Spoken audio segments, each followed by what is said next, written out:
L'idée justement d'un atelier en présentiel, hein, c'est-à-dire en face à face et en groupe, c'est justement de laisser émerger en fait tout ce que le groupe a en mémoire personnelle et de faire partager, de faire écho avec les autres. Ça, c'est le grand principe. Un condensé, non, puisqu'en fait, bien sûr, on repart avec des outils, avec un travail qui est déjà fait, avec un nettoyage, avec une vision et une perspective, ça c'est sûr. L'idée cependant de cet atelier d'une journée, qui peut-être est beaucoup et à la fois pas du tout, c'est en fait d'être suivi par deux autres journées, toujours sur la même thématique, et qu'on voit tout ce qu'on peut utiliser comme outil pour justement être dans l'abondance. D'accord, ok. Donc, moi, ma première question que je voudrais te poser, c'est quand tu parles d'abondance, est-ce que tu as un sujet précis, puisque l'abondance est assez large? Tout à fait. L'abondance est assez large. Alors, j'ai fait une petite vidéo justement que j'ai mise sur ma chaîne YouTube sur l'abondance et sa définition. Pour moi, en fait, l'abondance, c'est à la fois de la matière première, c'est-à-dire qu'une table pleine de fruits, pleine de nourriture, c'est de l'abondance. Quand je dis pleine, c'est-à-dire c'est plus que nécessaire en fait pour se nourrir. Et pour moi, ça, c'est de l'abondance. Donc, c'est matérialisé. Ça peut être bien sûr une somme de gros billets, tout ça. Mais c'est aussi en fait un sentiment, l'abondance. Pour moi, c'est important de développer cette notion en fait d'être rempli de quelque chose et que c'est amplement suffisant et qu'il n'y a pas besoin de plus. Et que s'il y avait plus, ça serait presque trop. Donc voilà, c'est vraiment quelque chose qui remplit l'abondance. Alors, ça peut être bien sûr sur la matérialité, parce que vraiment, si on est sur Terre, c'est pour du matériel aussi. Euh, donc voilà, c'est le deuxième volet. Et le troisième volet, c'est un état d'être. Et c'est-à-dire que comment mon regard se porte sur les choses qui fait que je vois plutôt de l'abondance ou au contraire plutôt du manque. C'est un petit peu, mais pas tout à fait, l'histoire du verre à moitié plein et à moitié vide. C'est comment je vois les choses. Et souvent, on les voit de manière restrictive à partir du moment où on a décidé que ça nous manquait. Donc, bien sûr, il y aura un travail à faire sur le manque, le besoin et justement l'avoir. D'accord. Mais en même temps, Marianne, on vit quand même dans une société matérialiste, une société qui est tournée vers l'argent. Donc, beaucoup de personnes, d'ailleurs, j'avais entendu comment est-ce qu'on appelle ça, une recherche, une étude qui avait été faite, où on précise que, alors cette étude, elle date de 2016, je crois, ou même de 2017. Et en tout cas, dans cette étude, il était clairement défini que 80% des personnes qui travaillaient n'aimaient pas leur travail. Donc, si tu veux, pour moi, il est clair. Oui, pardon. Non, je disais, c'est dommage. Quand je vois des posts sur Facebook qui disent ça va comme un lundi ou ça va comme un vendredi, ouais, je trouve ça dommage. Voilà. Parce qu'on n'a qu'une vie et l'idée, c'est vraiment de la remplir avec des choses qui nous satisfont. Hum. Mais toujours est-il que ces gens-là qui travaillent pour de l'argent. Donc, Oui, 80% de la population française s'est donné à un travail qu'ils n'aimaient pas pour de l'argent. Parce que cet argent, on en a besoin pour payer son loyer, pour pouvoir manger, pour pouvoir se sentir rempli, comme tu dis si bien. Parce qu'avoir de l'argent, c'est rassurant. oui. C'est tout à Donc, fait. Effectivement, c'est rassurant d'avoir de l'argent. Mais ce qui n'est pas rassurant et qui rétrécit en fait les gens, c'est de faire un travail qui ne nous plaît pas et de se dire qu'on le fait uniquement parce que c'est un travail, ce qu'on appelle alimentaire. Euh, En fait, il y a plein de possibilités. Alors, bien sûr, je ne dis pas quittez tous vos boulots, l'alimentaire, on s'en fout. C'est pas ça que je dis. Je dis on peut faire de l'alimentaire, effectivement, parce qu'à un moment donné, moi j'en ai fait de l'alimentaire. Hein. Quand je me suis retrouvée seule avec mon fils, ben, voilà, il fallait que je trouve une solution rapidement. En 15 jours, j'avais trouvé un boulot. C'était le SMIC, c'était pas grave, ben, c'était ça. Et j'ai pris un meublé parce que j'avais plus de meubles puisque j'avais tout perdu. Donc, oui, mais c'est pas ça l'histoire. L'histoire, c'est qu'est-ce que je fais à partir de cette situation-là, à partir de quoi, en fait, je vais créer quelque chose qui vraiment me séduit. Moi, j'ai trouvé ce petit boulot. Si je prends ce pan de vie de ma vie, je suis rentrée avec mon fils, donc il y avait 3 ans et demi, jusqu'à 5 ans. Pendant 2 ans, j'ai vécu dans un meublé. Donc, pas forcément avec des meubles qui me plaisaient, etc. Mais voilà, en fait, ça s'est produit. Puis, j'ai trouvé un job en gestion immobilière. Et puis, ça m'a intéressée sur le moment. Puis après, de moins en moins. C'était aussi de l'alimentaire quand même. Mais à un moment donné, je me suis dit, ben, je vais reprendre mes études. Parce qu'il y a un volet qui m'intéresse, parce que j'ai envie de le développer. Et je me suis donné les moyens de le faire. Quand on dit pour les gens qui perdent leur travail que c'est une opportunité pour eux, j'en suis plus que persuadée. Oui, c'est une belle opportunité. Donc, qu'est-ce qu'on fait? Comment on fait avec ce qu'on a? Est-ce qu'on dit c'est une fatalité, c'est comme ça, je ferai ce job-là, et puis ma vie elle est foutue, entre guillemets, mais je me sacrifie pour mes enfants, hein? Donc bonjour le fardeau pour les enfants après derrière, ou bien je dis non, moi il y a des choses qui me plaisent, ou il y a des choses que je ne connais pas encore, que je vais explorer. Et c'est pas parce que j'ai 3 enfants à la maison, une femme ou un mari, que je ne peux pas le faire. Oui, il y a peu de temps pour le faire, je suis d'accord avec vous. Mais il y a des traits de phrases que vous trouvez sur Internet qui disent « suivez vos rêves ».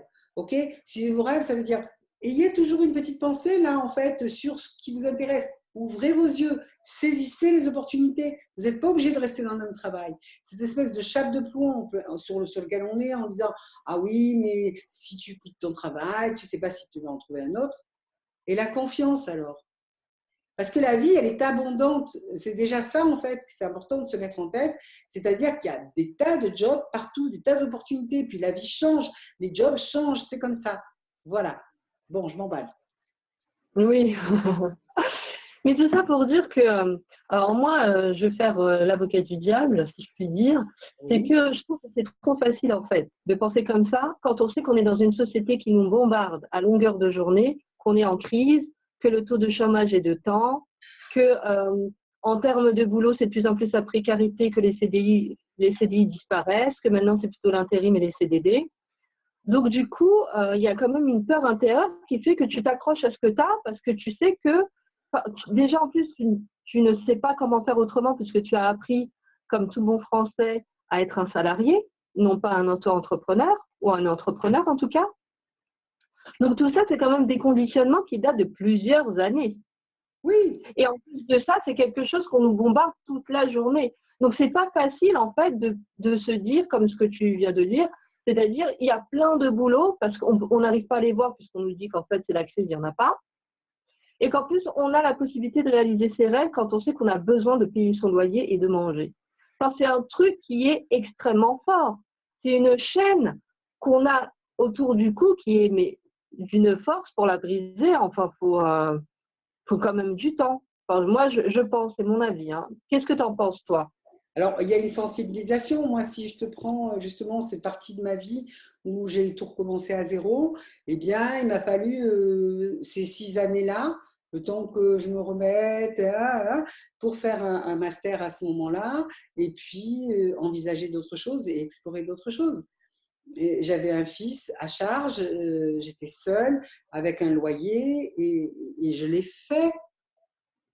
Donc, je ne suis pas une exception, je ne suis pas une surfemme, une Wonder, je ne sais pas quoi. Non, je suis juste là. Ce que je veux dire, c'est que après, dans ce que tu me racontes, ce que j'entends surtout, c'est à qui te fies-tu pour tout ça? Aux médias, d'accord? La télé, la radio, les journaux, parce qu'en fait, on aime la catastrophe, on aime les situations difficiles. Alors, ben voilà. Après, on assume. Parce que moi, tout ça, ça fait 15 ans que j'ai plus la télévision et c'est un choix, vraiment. C'est pas que j'ai pas les moyens, au contraire. Je pourrais avoir 10 télés si je voulais. Mais je n'en veux pas. Je ne veux pas de télévision chez moi. Je n'écoute plus la radio, pratiquement, c'est fini. Pour y apprendre quoi? Pour me renvoyer à une espèce d'impuissance, parce que c'est ça, hein, toute la catastrophe et toute la misère du monde, tu fais quoi avec?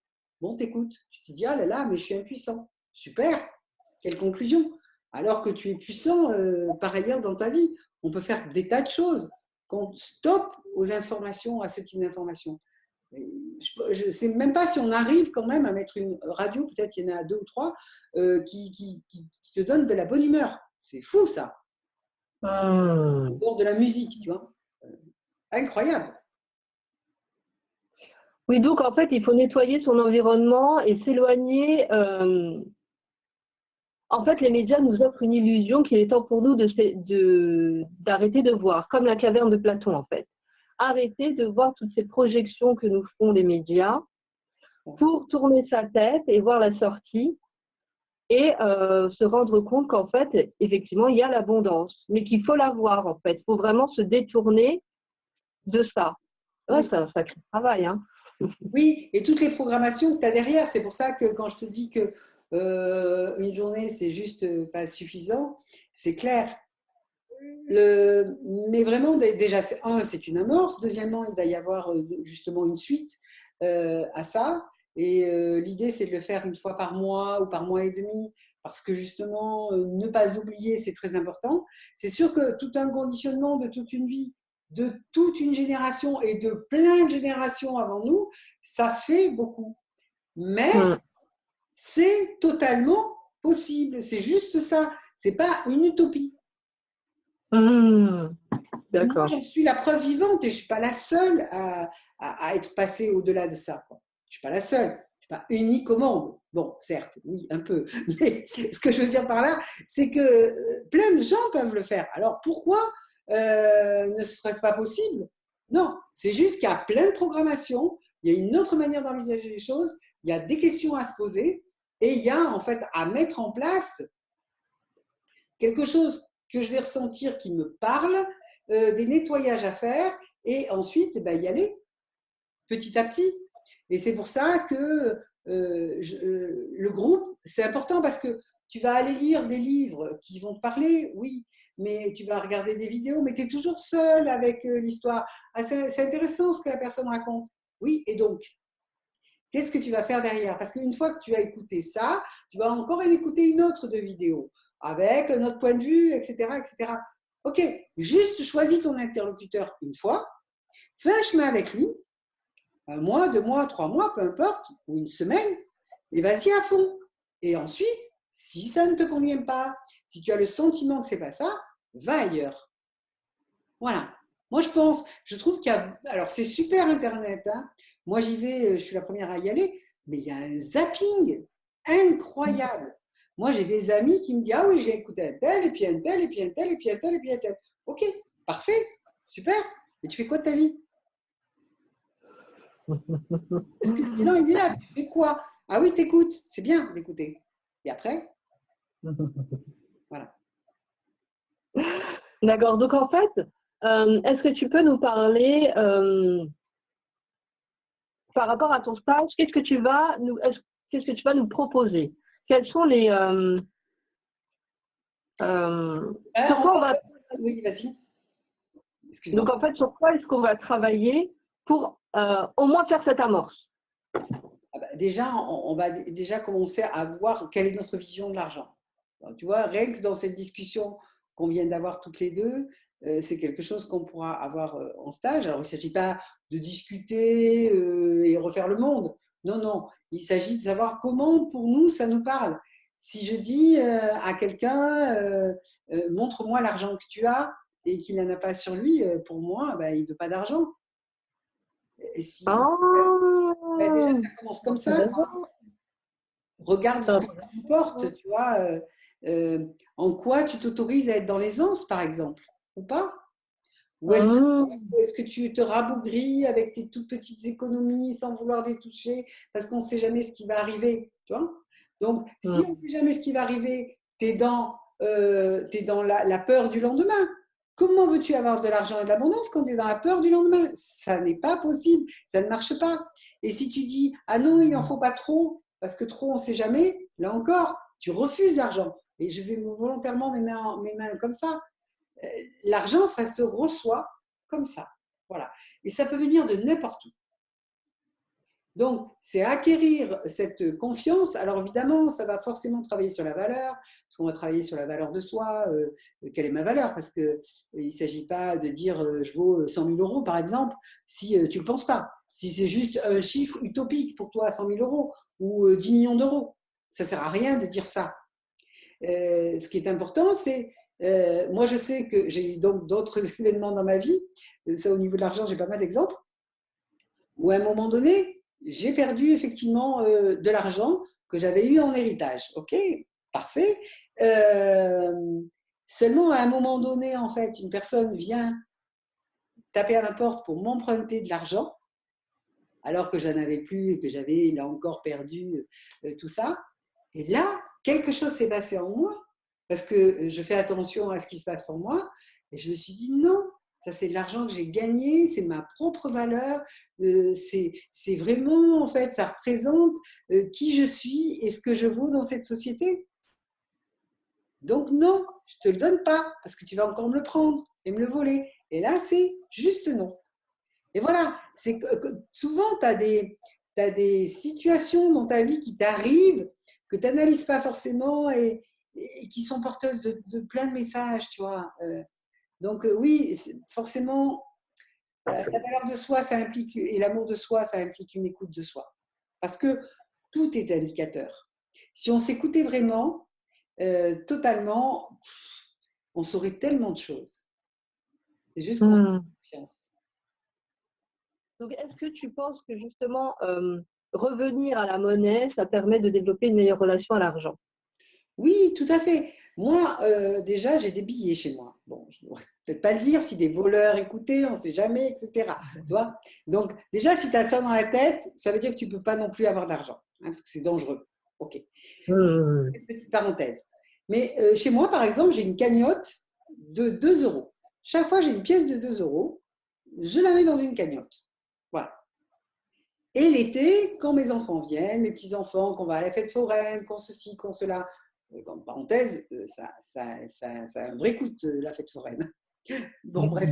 Et eh ben, je prends cette somme d'argent, voilà, qui pèse lourd, hein, parce que je peux te dire que si tu as 300 euros en pièces de 2 euros, tu peux faire de la muscu avec. Hein.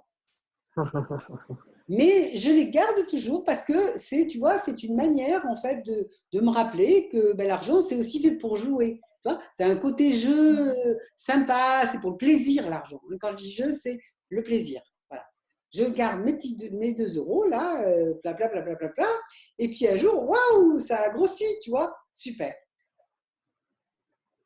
D'accord. Et Et là, tu vois, j'ai toujours de l'argent dans mon porte-monnaie, ça c'est sûr. et en fait, j'ai compris en fait que pour moi, l'argent, c'était quelque chose qui allait me rassurer, me faire du bien, mais aussi définir ma place dans la société. Voilà. Alors qu'en fait, je peux me créer l'abondance de mes mains, avec mes propres mains. Aussi. Oui, Aussi. complètement. Et ça m'épanouit. Voilà. Donc voilà, c'était pour ça. Moi, j'ai par exemple des tableaux chez moi, dont une partie, je les ai faits. Ils me nourrissent. Pas tous, hein, j'en ai fait plein qui ne me nourrissent pas du tout, ils sont dans le placard d'ailleurs.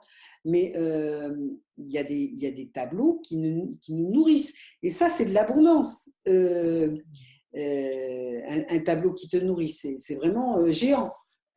Voilà. Donc, oui, le sujet est vaste. Il y a de quoi dire sur l'argent et surtout vraiment de sentir en fait ce qui vient nous bloquer ici, Ouais. hier qu'on met par rapport à l'argent, qui fait que ben voilà, ça va du coup pas le faire et c'est normal qu'on n'en aura pas. Alors si vous allez sur mon site, donc c'est Marianique Jouve, M-A-R-I-A-N-I-C-K, Jouve tout attaché, J-O-U-V-E.fr. Vous allez trouver, enfin pourquoi je vous parle de ça, parce que si vous laissez votre email, vous allez avoir la possibilité d'avoir un tirage d'énergie, un modèle de tirage d'énergie. Et pourquoi je parle du tirage d'énergie? Parce que l'argent étant de l'énergie, ça peut s'attirer. Voilà. Et c'est un outil que je vous offre sur mon site. Voilà, si vous avez envie de le télécharger ou en tous les cas de le faire fonctionner et de l'entendre, c'est avec plaisir. Et si vous avez d'ailleurs des questions sur le sujet, et bien sûr, dans l'atelier, il y aura un tirage d'énergie au moins. Et juste pour justement nous connecter à cette puissance qu'on a et qu'on oublie qu'on a. Et qu'on oublie aussi qu'on met tout le temps, tout le temps, tout le temps des barrières pour se protéger et qu'on met une distance entre nous et l'argent, entre nous et les autres, et que cette distance-là, ben, elle nous empêche, comme un mur en verre, d'accéder à. Seulement, c'est nous qui l'avons mis en place et nous n'avons pas conscience de ça. Et c'est aussi là-dessus que je vais vous interpeller durant cet atelier. Bon, bah, c'est super. Alors là, on n'a pas tout dit encore par rapport au stage, mais on fera d'autres vidéos sur le sujet. Mais en tout cas, c'est super intéressant. Moi, en tout cas, j'ai hâte d'y être. Et donc, c'est le 23 juin, C'est ça, samedi, sur Paris, à Montmartre. à Ça Montmartre. pour les tableaux, c'est super. Ouais, c'est un très beau lieu. J'avais animé un atelier dans la salle où tu seras. D'ailleurs, c'est la salle Soleil. Oui, Donc, regarde. ça vaut le coup. Oui. Et il y a Et le derrière toi soleil, aussi, tu as du jaune. ouais, Derrière toi aussi, tu as du jaune avec ton tableau. c'est ça, exactement, c'est vrai. Donc, alors, les personnes qui auraient besoin de poser des questions par rapport à l'atelier de Marie-Annick, je vous invite à les laisser dans les commentaires sur la chaîne YouTube de Marie-Annick. Oui, Moi, de mon côté, ce que je vais faire aussi, c'est le partager sur ma page Facebook. Donc, tu vas aussi nous communiquer en barre d'infos ton site internet, ta page Facebook, merci et beaucoup. aussi le lien de ton atelier. Donc, si vous avez la moindre question, vous avez qu'à la poser à Marie-Annick. Je suppose aussi, Marie-Annick, que tu vas faire des annonces sur ton Facebook par rapport à ça. Donc, Alors, je vais autant faire que les des gens… annonces à mon Facebook, effectivement, et je vais, alors je crois que c'est jeudi 31. Alors, si vous la voyez après, ben, vous aurez un replay. Faire une introduction à cet atelier. Donc, on va commencer quelque part l'atelier le 31 et qui se continuera le 31 mai et qui se continuera le 23 juin. Et le 23 juin sera aussi un démarrage, si l'aventure vous tente, pour 2 autres jours encore. Voilà.